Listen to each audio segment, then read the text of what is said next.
Bonjour.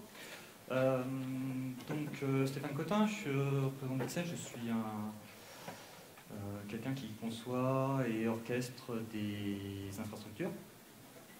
Aujourd'hui, je vais vous présenter une solution qui s'appelle Mesos et vous montrer que malgré son image, c'est une solution qui peut être utilisée pour des petits acteurs sur des infrastructures très fines. Alors, je m'adresse à un public. Qui êtes-vous? Vous êtes des développeurs, des opérateurs, ou vous faites les deux comme moi. Votre job, c'est d'écrire et d'opérer des applications dans différents contextes. Et qu'est-ce que toutes ces applications font? Elles bouffent des ressources. Toutes. Qu'elles aient du réseau ou pas de réseau, elles bouffent toutes des ressources. Qu'elles soient sur votre téléphone ou sur un cluster, c'est la même chose. Donc CPU, RAM, espace disque, etc. Le problème, c'est que les ressources, c'est pas illimité du tout. On a des limites, donc on est obligé de les partager entre les applications. Alors, comment les applications partagent les ressources? Je sais pas, il faut demander à l'Ops. Comment l'Ops sait de quoi ont besoin les applications? On va demander au dev, qui lui a écrit l'application. Et comment le dev, lui, sait quelles sont les ressources nécessaires pour son application? C'est simple, il utilise un test très poussé qui s'appelle ça fonctionne sur mon poste. Donc, du coup, si personne ne sait comment fonctionne l'application, quels sont ses besoins, c'est les ops qui trinquent et qui, comme Sisyphe, se retrouvent à faire sans arrêt la même chose, à regarder l'uptime et à remettre plus de ressources quand c'est nécessaire. Alors, comment devrait-on faire pour allouer les ressources, pour partager les ressources? On peut demander aux devs et aux ops, c'est une solution commune. Et c'est l'idée. C'est un petit peu ce que la culture des devs peut apporter. C'est que les devs, souvent, fixent les problèmes ou les nouveaux concepts en ajoutant un niveau d'abstraction. C'est une pratique courante quand on développe un programme. Les opérateurs sont beaucoup plus pragmatiques et ils vont faire des compromis pour garder les applications online, pour qu'ils vont s'arranger, avoir une page réduite avec des fonctionnalités réduites ou ce genre de choses pour s'assurer que le service continue. Et si on mixe ces deux cultures, on peut arriver à des solutions qui sont bien plus intelligentes que ce qu'on avait précédemment. Et c'est là qu'on trouve une solution comme Apache Mesos qui permet de réaliser cela. Alors Apache Mesos, contrairement à la légende, c'est uniquement un orchestrateur de ressources. C'est une couche d'abstraction qui permet d'allouer les ressources de votre machine, data center, etc. à vos applications. Ce n'est pas un scheduler, il ne fait rien d'autre que gérer les ressources. Alors, on va un petit peu une architecture Mesos, comment c'est composé. C'est une architecture distribuée, ça peut fonctionner sur des clusters, bien sûr. C'est fait pour ça. Donc on a un master, donc on a un zookeeper avec donc un quorum d'élection pour trouver le bon master. Et on a les agents, les petites souris. Chaque agent est une machine.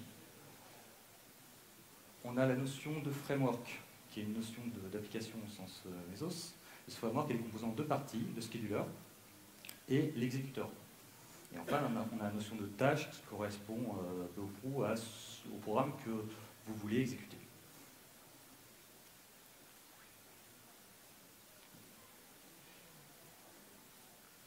Alors, comment, là c'est un peu plus compliqué, mais comment Mesos va exécuter votre application? L'agent va commencer par s'enregistrer auprès du master et lui dire j'ai tant de ressources. Ressources qui sont CPU, RAM, pour réseau, disque, mais qui peuvent être aussi des ressources virtuelles, qui peuvent être n'importe quoi. Ici, on a mis un peu de poisson, parce qu'on les chamet à poisson. Une fois que le master a connaissance de ces ressources, il va composer une offre à partir de ces ressources et les proposer au scheduler de votre application. Ce scheduler, cette offre, il peut l'accepter ou l'ignorer, ou même la refuser, c'est un autre cas. Donc là, c'était petit 2, dans le cas précis, il accepte l'offre. Et à partir de cette offre, il définit des tasks qui sont à exécuter avec ces ressources. Dans cet exemple, le point 3, on a deux tasks, une qui va prendre 2 CPU, une arête de poisson et 1 giga, et une qui va prendre un CPU, 2 giga et 3 croquettes. Cette information repart au master, qui lui va indiquer à l'agent qu'il faut, pour le framework 1, lancer la task 1 avec tant de ressources, et le 2, etc. Une fois que l'agent a connaissance de cette information, il va utiliser l'exécuteur du framework pour lancer les tâches. Et ensuite, c'est à la charge de l'exécuteur de maintenir la tâche vivante, de superviser et de contrôler. Si vous avez un peu compté, vous verrez que dans l'offre de base, on n'a pas utilisé toutes les ressources, il en reste. Donc ce que le master fait, c'est qu'il repropose une nouvelle offre avec les ressources restantes et les propose au scheduler du framework suivant. De cette façon, on va en boucle proposer l'ensemble des ressources à l'ensemble des applications qui sont sur le framework, sur le cluster. C'est strictement ce que fait Mesos. C'est orchestrer les ressources, pas la façon dont vous faites fonctionner vos applications. C'est le scheduler qui est dans votre application qui va décider comment vous allez fonctionner. Si vous avez un scheduler pour des tâches longues, vous allez les lancer une par une et vous assurer qu'elles sont les supervisées et vous assurer qu'elles sont vivantes. Si vous avez quelque chose comme du cron, vous allez attendre la prochaine fenêtre temporelle qui est allouée pour lancer cette tâche, etc. Mesos ne vous impose absolument pas de méthode ou de scheduler. Il vous propose, gère les ressources pour vous, c'est tout. Sur cette base, il est conseillé d'écrire des frameworks. On a une API qui est très complète, très simple en même temps, qui est entièrement en HTTP depuis la dernière version, et qui vous permet de répondre à tous les cas de figure qui vont être donc, ces nouvelles offres, comment répondre à une offre, comment réagir si les ressources disparaissent, si l'agent disparaît, etc. La partie compliquée, c'est le scheduling. Heureusement, on a des outils, des librairies comme par exemple Fenzo de Netflix qui permet de faire de l'autoscaling, etc. très facilement sur des applications qui sont en Java. Et en utilisant ce type de librairie, vous pouvez créer une application qui va pouvoir s'autoscaler sur Mesos assez facilement. Sinon, vous pouvez utiliser les frameworks existants. Il y en a une liste. Les deux plus connus sont Marathon pour faire tourner les tâches longues et Chronos pour tout ce qui est tâches courtes, enfin les tâches comme cron. Ça très bien, mais moi j'ai pas beaucoup de machines. J'ai juste par exemple 10 petits VPS. Pourquoi je devrais utiliser Mesos? Parce que vous pouvez avoir des vagues de charge. Quand je dis vague, c'est parce que vous pouvez avoir un pic de succès et ensuite une descente et un profil qui n'est pas linéaire. Dans ce cas, c'est important de pouvoir augmenter les ressources et les diminuer au besoin. Vous allez avoir des pannes. Et quand vous fonctionnez avec des applications qui sont basées sur un grand nombre de microservices, vous devez respecter des dépendances, un ordre de lancement, attendre que certains services soient prêts avant de lancer d'autres, etc. C'est des concepts que Mesos va vous permettre de gérer. Alors là, on va faire trois retours sur 3 cas d'utilisation, 3 Mesos qu'on a montés. Donc le premier, c'est pour une startup qui s'appelle Yuzu, qui fait pas mal de trucs dans le domaine du e-commerce. Alors pourquoi on a choisi Mesos au départ? C'est parce qu'on avait une contrainte, c'était qu'on devait faire du big data et en même temps héberger une couche web. Donc on avait besoin de quelque chose qui nous permette de faire en même temps de la Hadoop et du web. Il s'avère que c'est Mesos qui a le mieux répondu à cette problématique et on a commencé à l'a choisi, on a commencé à l'utiliser. Yuzu, c'était une startup dans ses débuts, dans ses premiers jours, très dynamique. Et donc on avait parfois en quelques jours un changement radical des outils ou de l'architecture. Donc ça nous a permis, en ayant un cluster unique, ça nous a permis de répartir à volonté les ressources sur le big data ou sur la partie web. Maintenant, Yuzu est devenu un peu plus mature. On a 2 ans, on planifie une nouvelle plateforme et on va conserver Mesos parce qu'il nous a quand même sauvé plusieurs fois. Je vais vous parler de quelques petits problèmes qu'on a eus. Alors, on a utilisé des serveurs jetables, hein, des serveurs bas de gamme. Et dans les serveurs bas de gamme, généralement, vous avez des pannes plus fréquentes et des temps de résolution beaucoup plus longs. Comme on peut perdre un agent, donc une machine à n'importe quel moment, sans mettre en cause le cluster, c'est pas un problème. Et à un moment, on avait un problème sur une carte RAID, le fournisseur n'a pas réagi, la machine a été down pendant une semaine. C'était pas un problème, on a mis une autre, on a attendu que l'ancienne revienne et on l'a remise dans le cluster. On peut avoir, dans les environnements cluster, des partitions réseau, c'est-à-dire des moments où certaines machines ne voient plus d'autres machines. Lorsque vous avez un système indélicat qui débranche un câble réseau, par exemple. C'est arrivé. Ce qui est intéressant avec Mesos, c'est qu'une fois que le réseau se rétablit, on n'a pas eu besoin d'intervention humaine pour remettre l'ensemble en service. C'est-à-dire que les tâches qui avaient perdu leur dépendance ont été automatiquement tuées puis relancées. Et ce qui nous a permis d'avoir quelque chose qui remonte sans intervention. Et juste une erreur qu'on a faite à un moment, c'est faites très attention à l'espace disque. Si vous remplissez le disque root, la machine est morte. Il faut la changer.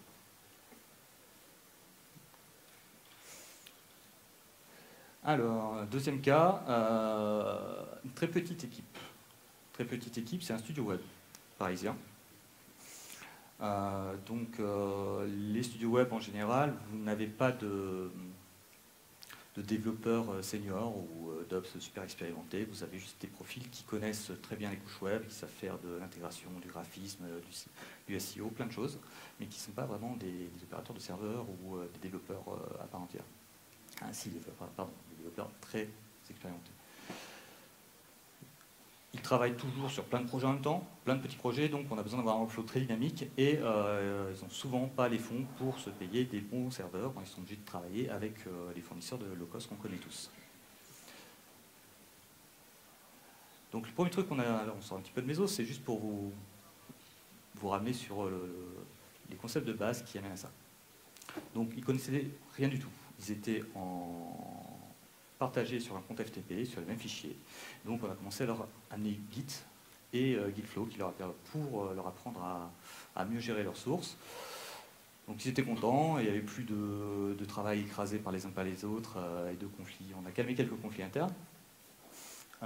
Petit conseil, si vous apprenez Git à des non-techniciens, des gens qui ne le connaissent pas du tout, n'abordez pas même le nom des concepts avancés avant qu'on vous le demande, parce que ça peut être très perturbant et ils font vite beaucoup de bêtises, notamment avec Rebase. Ok, c'est du vécu. Donc c'est bien, mais on a toujours tous les projets sur un seul serveur, sur le serveur de développement du studio. Donc l'étape suivante, ça a été de tout ramener sur le local avec Docker. Ça semble évident ici, parce qu'on en parle tous depuis ce matin.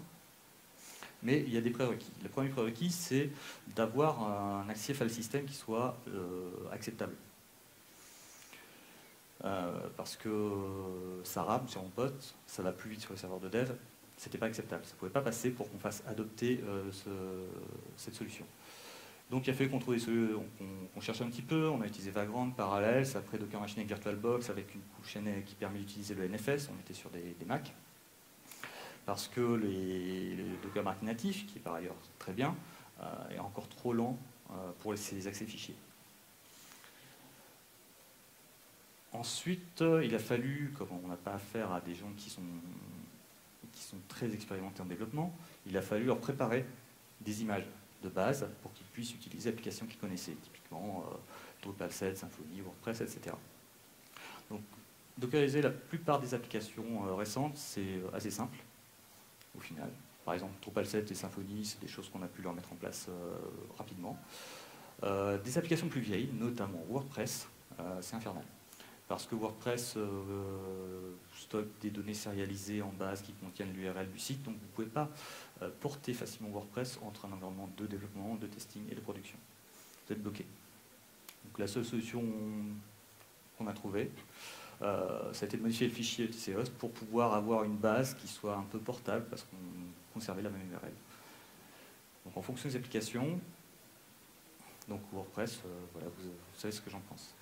Ensuite, on a besoin d'un routeur HTTP en local parce que Comme il travaille sur plusieurs projets en même temps, il y a plein de conteneurs de lancer, plein de services, on a besoin d'avoir une solution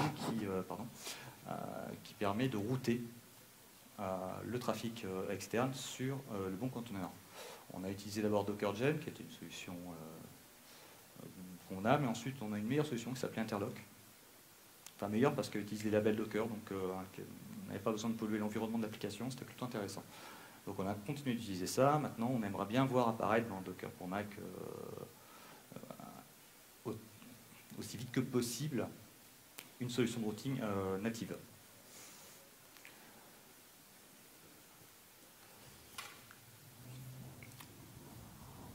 On avait maintenant une application, une version d'application, un clone de l'application pour chaque laptop de chaque membre de l'équipe. Du coup, il y avait un petit problème de savoir quelle était l'application de référence, quelle était la bonne application. Donc la solution, vous la connaissez tous, c'était de leur proposer une solution avec un dépôt Git central. Donc il y a GitHub, Bitbucket, GitLab, etc. On a choisi GitLab, d'installer GitLab sur le serveur de dev qu'on avait. Il faut un registre pour ces images Docker, pour utiliser le Docker Hub. Par contre, pour les images privées, ça peut devenir un petit peu cher pour des gens qui n'ont pas d'argent. Donc on peut installer, bien sûr, une solution open source qui permet d'être installée en local sur un serveur. C'est ce qu'on a fait. Ensuite, il y a beaucoup de détails que je vous passe sur la configuration des bases, des backups, etc. Le serveur de dev, on va le transformer en serveur de pré-prod, maintenant qu'on a toutes les applications locales. Donc on a mis en place sur ce serveur un Jenkins avec Docker in Docker. C'est-à-dire qu'on a un Docker qui tourne dans Jenkins, qui tourne dans Docker. C'est Inception. Ça permet de construire facilement des conteneurs dans un environnement Jenkins sans avoir installé aucune dépendance. C'est-à-dire que tout est construit dans Docker, qui est à l'intérieur de Jenkins. On n'a pas besoin d'installer des PHP Unit, etc., tout ce que vous voulez si vous êtes en PHP, dans Jenkins. On peut conserver l'image vendeur, l'image de base. Donc Jenkins construit l'image, l'envoie sur le registre privé et le déploie sur le serveur. Comme on a du Jenkins 2 maintenant, les Jenkins files sont dans le repository, donc on a une solution qui peut supporter le redéploiement à volonté. Alors, comment faire tourner des conteneurs de façon efficace sur le serveur de développement? Ben, forcément, nous, on a choisi Mesos. Ouais, mais Mesos, c'est pour les clusters. Non, ça marche aussi sur un seul serveur. Pour installer sur un seul serveur, je vous ai fait une petite liste de courses. Pour l'installer, donc il vous faut le Docker Engine, Zookeeper, Exhibitor qui est un keeper de Zookeeper. Vous avez Mesos, Marathon, Chronos, les frameworks dont on a parlé tout à l'heure. Idéalement un VPN pour pouvoir accéder à l'adressage IP local. Marathon LB qui est une solution de découverte des services et de load balancing qui utilise HAProxy et une solution comme Consul et Mesos Consul ou Mesos DNS pour avoir une résolution DNS pour chaque conteneur. Il y a un plugin Marathon sur Jenkins qui permet d'intégrer complètement tout le flux dans le Jenkins file. Au final, on se retrouve avec une alternative viable à un déploiement à base de Docker Compose. On a essayé par ailleurs et qui s'avère peu fiable. On n'a pas de configuration spécifique pour dire attention, on est sur un seul serveur, on est en HA. C'est vraiment la configuration Mesos Marathon standard de base. On a, du coup, en installant ça, on a des supervisions d'applications qui sont incluses. C'est-à-dire que les ports sont vérifiés, les applications sont relancées automatiquement. Si votre application web envoie un code 500, elle va être tuée, elle va être relancée par exemple, en fonction de ce que vous avez configuré. Donc, rappelez-vous que vous êtes sur un seul serveur, donc il n'y a pas de tolérance, pas de résilience. Et oui, on a quand même besoin d'installer Zookeeper, même si on est sur un seul serveur. Il faut le backuper et il y a aussi le répliquer de Mesos. C'est un concept intéressant, mais on n'en parlera pas aujourd'hui, qu'il faut penser à mettre de côté parce qu'on est sur un seul serveur, on n'a pas de copie. Si vous perdez ça, vous perdez l'ensemble de vos configurations. Que vous pouvez régénérer assez facilement vu que vous avez toute l'information dans les Jenkins files, donc ce n'est pas non plus critique, qui sont versionnés. Donc après tout ça, on arrive à une solution qui fonctionne maintenant où les développeurs font un git push, c'est vraiment push and forget, ils pushent et c'est fini pour eux. Ils ne font plus rien d'autre. L'application de la branche develop est publiée sur le serveur de test, l'application de la branche master est publiée sur la production. C'est tout. Donc là, on a un petit peu un paradoxe parce que au départ, on avait un serveur unique avec tout le monde qui avait accès à ce serveur, avec des changements qui étaient immédiats. Vous changez un fichier en FTP, vous rechargez la page, il est immédiatement modifié, parce que vous êtes dans le contexte web. Maintenant, on se retrouve avec une solution qui a plein de composants, qui se parlent tous dans tous les sens. On n'a plus d'accès shell SSH pour les développeurs, plus aucun membre de l'équipe n'a accès au serveur. Ils ont complètement perdu le contrôle sur le serveur. Et pourtant, ils ont gagné en sérénité, et ils sont beaucoup plus tranquilles maintenant avec le déploiement en pré-production et en production. Les bénéfices qu'on retire d'amener des petites équipes sur ce type d'infrastructure, c'est d'avoir des applications qui sont de meilleure qualité, qui doivent en gros respecter les two factors. On a la portabilité des applications, parce qu'on utilise des images Docker. On n'a plus de modifications qui n'ont pas de traces, tout est versionné. Et on a un backup sur chaque poste de travail, parce que chacun a son clone, plus un backup sur le serveur de production. On a quand même beaucoup moins de chances de perdre l'information. Et pour finir, on a une équipe qui est plutôt contente.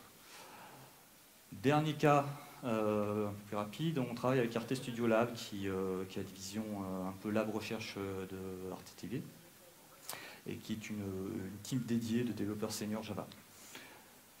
On a cherché à une solution scalable pour leurs applications Java, parce que l'ambition est assez élevée, même si on commence de très petit. On a discuté de plusieurs produits, on a choisi Mesos, notamment grâce aux articles du blog technique de Netflix, qui sont très intéressants. Donc au début, on a mis juste des applications, les nouvelles applications Java 8 Spring qui étaient développées. On a utilisé du Couchbase avec la couche Memcache pour les sessions et du MySQL avec Galera pour la base de données, parce que l'application avait été prévue avec MySQL. Ensuite, on a commencé à ajouter d'autres applications. On a introduit Apache Kafka pour tout ce qui est fil de messages distribué. Kafka permet, c'est le seul message queue qui existe actuellement qui vous permet d'ordonner des messages dans un contexte distribué.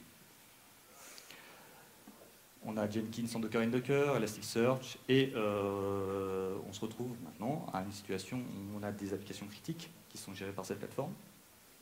On a des commandes de nouvelles applications, et finalement on est très serein parce qu'on sait que cette couche peut grossir énormément. Sur le chemin, on a dû aussi récupérer un peu d'existant. C'est souvent le cas quand on fait un nouveau projet, on récupère un existant qui a été plus ou moins bien développé. Et on s'est retrouvé avec beaucoup d'applications Java 6, 7, Tomcat 6, 7, déjà Dewar, un petit peu de tout. Donc pour standardiser tout ça, on a tout mis dans les conteneurs. Ça nous a permis de continuer à utiliser le même déploiement. On a du RabbitMQ, par exemple, qui n'est pas forcément évident à faire fonctionner en environnement répliqué. Et des applications PHP de base, de WordPress, de Redmine, etc. Pas de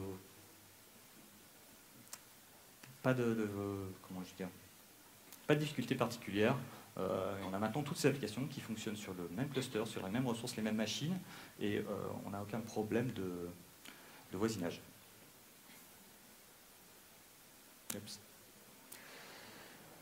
Alors, les problèmes qu'on a eu, erreur humaine, on s'est mal comporté avec MySQL, du coup on a fait tomber l'ensemble du cluster, et booter un cluster MySQL à froid, c'est une horreur. Ça ne peut pas s'automatiser. C'est quelque chose, une opération manuelle, et ça a été... voilà, c'est quelque chose, si vous pouvez éviter d'utiliser MySQL dans un contexte distribué, faites-le. On a des problèmes de freeze de la plateforme, parce que le Docker Engine étant externe à Mesos, il faut une solution pour que l'exécuteur communique avec Docker pour savoir que les applications tournent et un petit peu tout ça. Donc la solution, la seule solution qui existe, c'est en gros de faire des Docker PS, donc d'appeler ce endpoint de l'API Docker. Sauf que Mesos est faisant continuellement des offres à tous les frameworks on a un contrôle, on a une supervision, on a un contrôle permanent. Donc on envoie beaucoup de Docker PS. Et comme on a un lock sur Docker PS, on a des situations où on se retrouve avec des machines qui s'arrêtent, enfin qui ne s'arrêtent pas, mais qui freeze. Et un autre problème qu'on a avec le Docker Engine, c'est qu'on n'a pas d'upgrade à chaud. On ne peut pas l'upgrader à chaud du tout. Si vous devez le mettre à jour, vous devez faire tomber toutes les applications qui tournent sur ce nœud. De tout ça, on a appris une chose, parce qu'on n'était pas forcément habitué à l'environnement cluster au départ, c'est de rester calme, d'être patient et d'être sans merci. C'est-à-dire, si n'importe quoi commence à mal se comporter sur un node, surtout ne paniquez pas, ne cherchez pas à le réparer. Surtout pas. Parce qu'un node instable peut contaminer l'ensemble du cluster. C'est comme un cancer, ça peut vous mettre l'ensemble du cluster dans un état très difficile à récupérer. Donc le premier réflexe, c'est juste de couper la connexion réseau, si vous voulez analyser ce qui se passe. Donc d'isoler ce node, ou alors de le tuer tout simplement et de remettre à nouveau.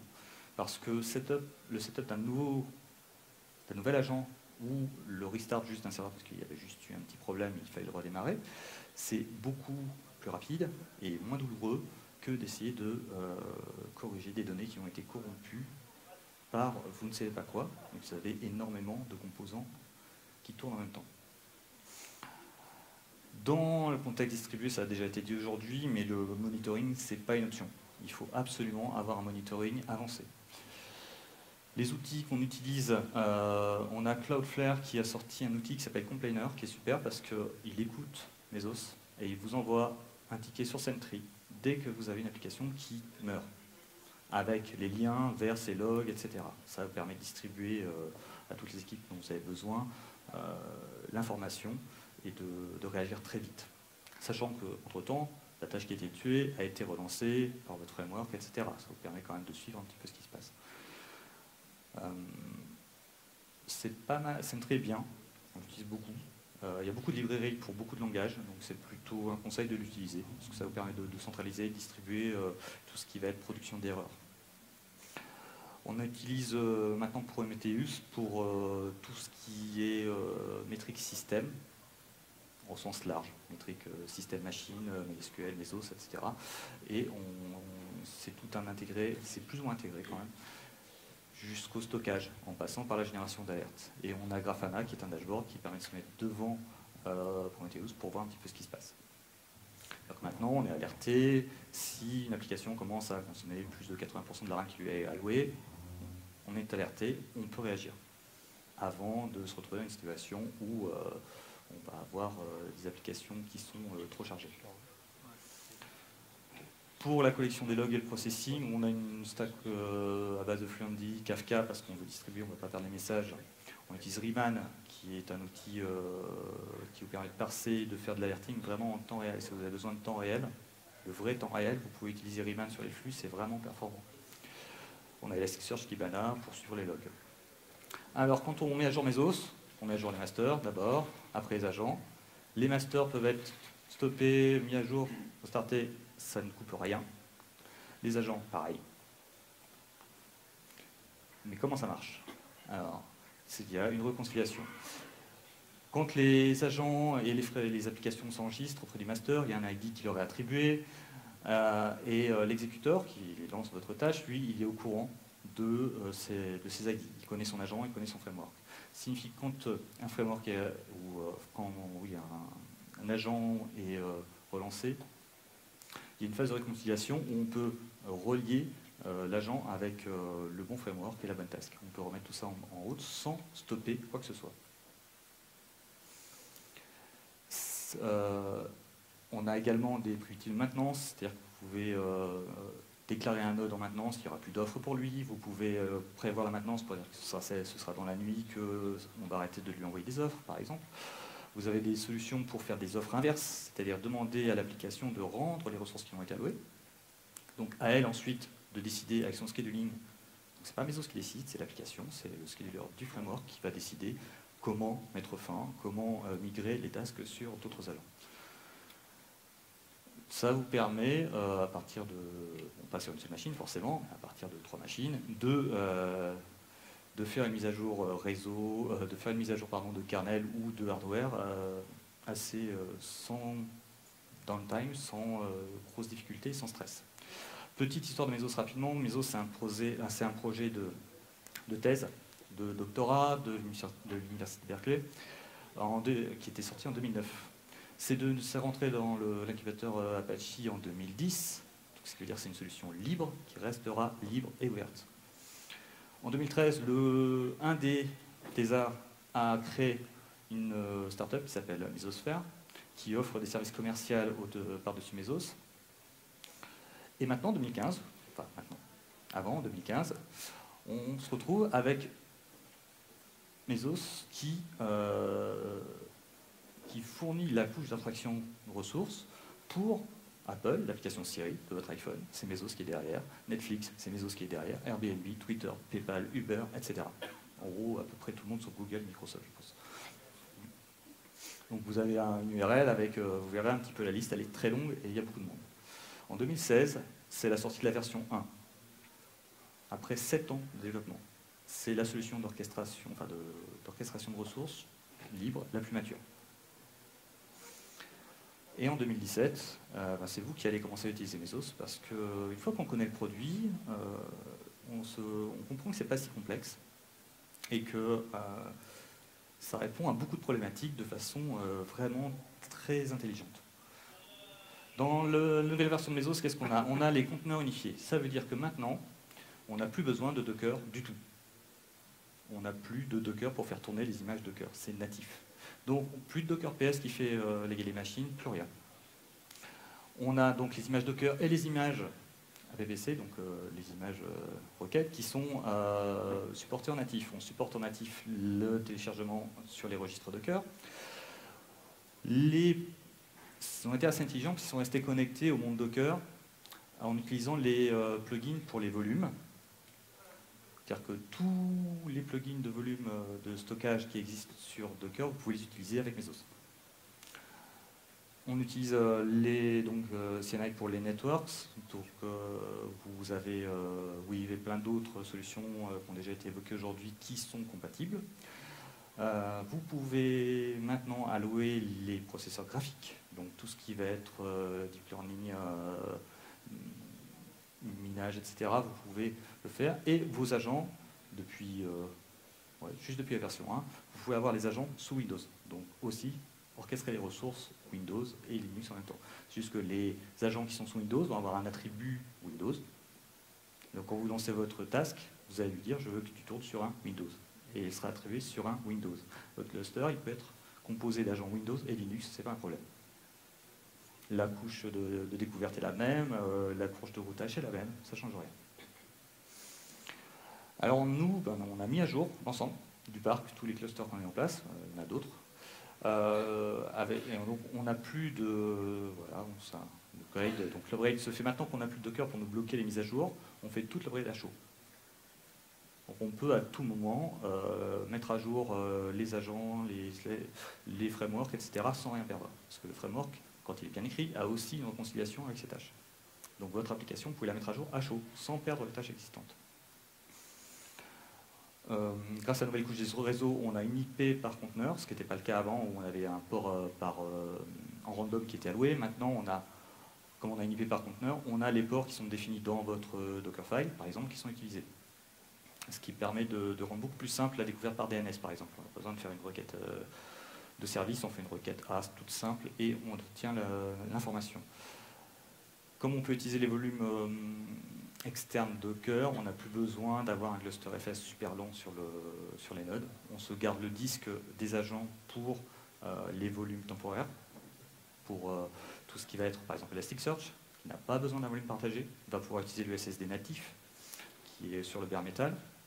Comme il est répliqué, si on perd un agent, ce n'est pas un problème, il va se réconcilier après.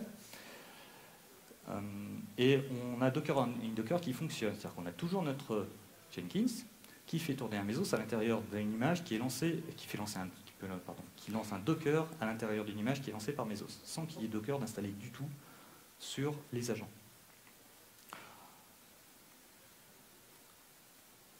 Le bénéfice qu'on a vu on n'a pas de mesure, de benchmark, etc. On a juste remarqué que lorsqu'on avait l'ancienne version avec le Docker Engine, on avait à vide, c'est-à-dire juste avec les applications installées, les composants installés, mais sans les applications métiers, on avait une charge de 0,71 sur les machines. Sur le même hardware, après la mise à jour, la charge était quasiment nulle.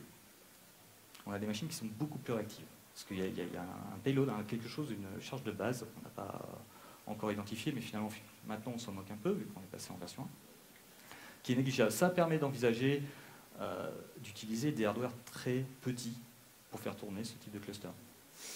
Donc on va essayer avec des Raspberry, et on a déjà prévu, là ça va être en proto chez un client, de monter un cluster Mesos sur du Scaleway. Donc qui sont pour ceux qui ne connaissent pas, c'est une branche de online, c'est des toutes petites machines en très très haute densité, qui sont vraiment pas chères. C'est du bare metal. Les nouvelles fonctionnalités qui arrivent, vous avez les logs externes, ça paraît bête, mais pour l'instant on est obligé d'avoir les logs en fichier sur chaque agent. Donc on a une solution qui arrive qui permet de spécifier un programme arbitraire sur lequel sont passés les logs. Ça vous permet de les traiter ensuite comme vous voulez. On a les containers imbriqués. C'est inspiré des pods de Kubernetes. Ça vous permet de faire du tuning de performance pour avoir deux applications qui vont être sur le même node physique. Ça vous permet d'utiliser Socket Unix, etc., ce qui n'était pas possible avant. Et ça peut être une piste aussi pour faire du multi-tenant. Le futur, c'est une API HTTP2 en interne, complète, donc avec TLS, etc. Le support du standard Open Container, et de faire de Zookeeper une dépendance optionnelle, parce que finalement, pour Mesos, elle ne sert que pour l'élection du master. Un petit mot sur le multi-tenancy, c'est pas quelque chose de natif. Mesos n'isole pas les rôles, son seul but, sa seule fonction, c'est d'isoler les ressources. Donc il n'y a pas de multi-tenancy de base. C'est quelque chose que vous devez implémenter dans vos applications, dans vos frameworks.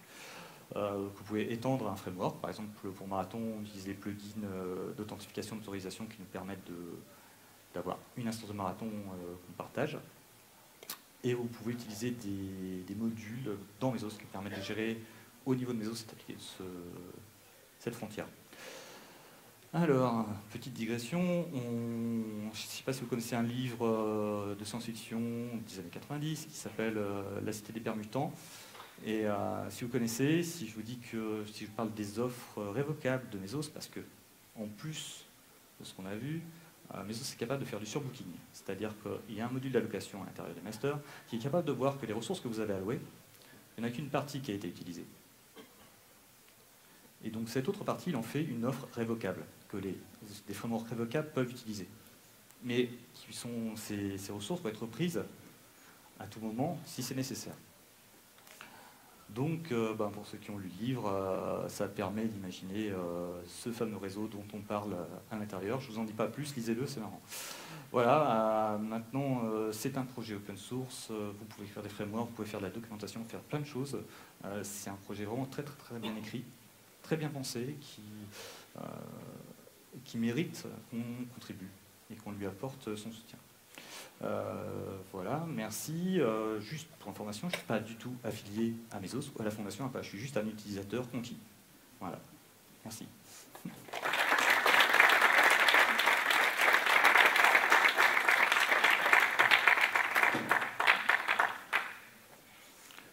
Question, pas question?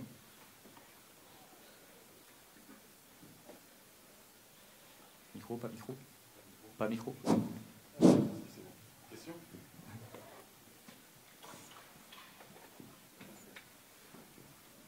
On m'entend? Oui. Est-ce que c'est comparable à Docker Swarm ou Kubernetes ou c'est un autre niveau d'abstraction complètement? Bonne question. Alors, de mon point de vue, Mesos devrait se trouver en dessous.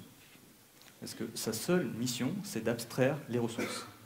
C'est-à-dire que c'est plus une machine, c'est plus un data center, c'est un pool de ressources unique. Donc tout ce qui... Kubernetes, d'ailleurs c'est un projet en cours de développement chez Mesosphere, un framework Kubernetes pour Mesos. C'est-à-dire que Kubernetes va être et son scheduler va utiliser les ressources que Mesos va lui attribuer. Et, on a vu dans le Swarm d'avant, dans Docker, qu'on pouvait mettre Mesos comme scheduler. externe. Vous pouvez débrancher le scheduler interne et brancher Mesos, et ça a disparu parce que c'était mal comprendre, à mon avis, Mesos, parce que c'est pas du tout fait pour ça. C'est vraiment quelque chose pour gérer le pool de ressources et il le fait très très bien.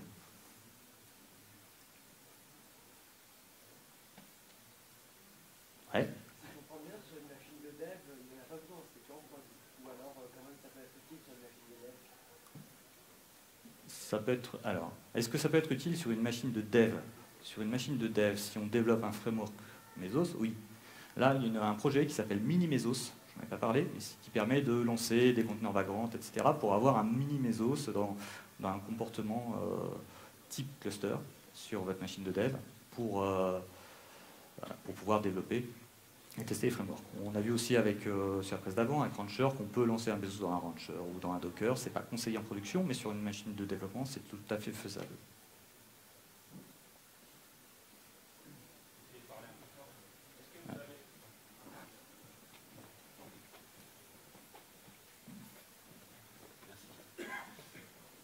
Est-ce que vous avez dû faire face à de la vampirisation de ressources d'un framework par rapport à un autre?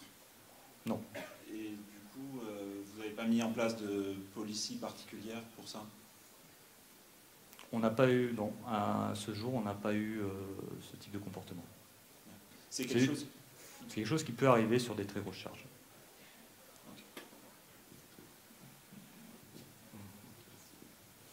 On a des possibilités de contraintes, des notions d'attributs. On a pas mal de petites options dont je n'ai pas parlé, ce n'était pas le sujet, qui permettent d'ajuster tout ça. Ensuite, la vampirisation de ressources, ça signifie que vous êtes juste en ressources sur le cluster. L'idée, c'est on est avec des machines qui ne coûtent rien, comme ça a été dit ce matin. On peut en ajouter.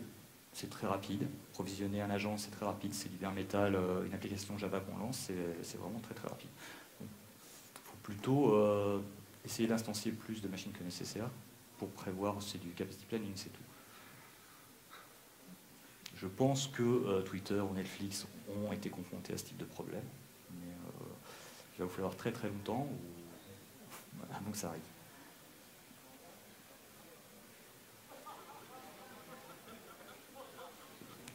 D'autres questions? Non? Non. Merci Stéphane. Vous pouvez l'applaudir. Merci.